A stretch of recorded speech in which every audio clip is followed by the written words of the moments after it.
By the end of this video, you're going to understand why it's important to use freezer storage to increase your profits and preserve your inventory. So I'm going to take some frozen hot dogs and frozen buns, and I'm going to show you how they can go from frozen to high quality in 10 minutes. All right, so we got plenty of steam rolling. So I'm going to take a couple hot dogs out and a couple buns out, and we're going to go ahead and start steaming them. I'm going to set my timer to 10 minutes. We'll see where that takes us.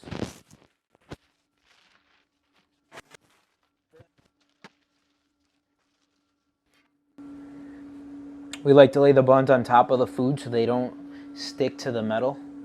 So because we're only cooking a few hot dogs at a time, we can just paste the buns. We'll do a couple more buns when those are done.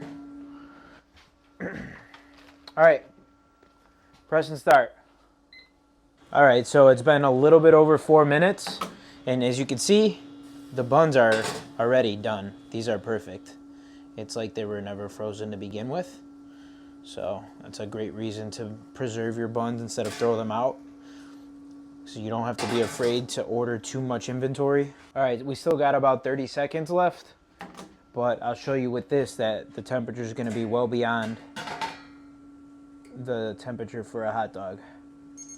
All right, so that's 152.2. The hot dogs only need to be around 140. So there you go, in just 10 minutes or less, you got frozen hot dogs and frozen buns, perfectly steamed, perfectly plumped and ready to go.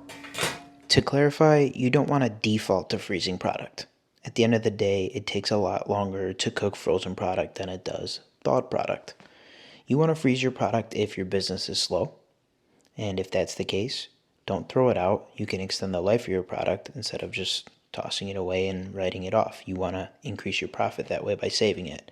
Another thing is if you're buying in bulk, whether you get discounts for buying in bulk or you're the person that is doing the supply runs, having to go back and forth, this is more efficient to buy in bulk, and if you're not selling it fast enough, you can freeze it. In my scenario, we order from Vienna and we have to go drive and pick it up. We have to back in the bay when one of the docks is open. We have to write a check every time. We have to hand it to the guy. We have to load it in. So it's a lot more efficient for us to just go ahead and make a larger order and freeze it, sell it over time. But we still try to sell as much as we can before freezing it because fresh is always the best. Lastly, if you have a big event planned, let's say you budgeted for, or you forecasted 400 hot dogs and buns for an event you did, and you only went through 160. Well, you have 240 left over. Don't just throw it away. Sell it over time and realize that profit. Look, write-offs are only good if you need them, like if they happen. But at the end of the day, you want more cash, okay? Make your money, save your product, and use it over time. That's it for this video. Please hit the subscribe button, and I'll see you guys in the next one.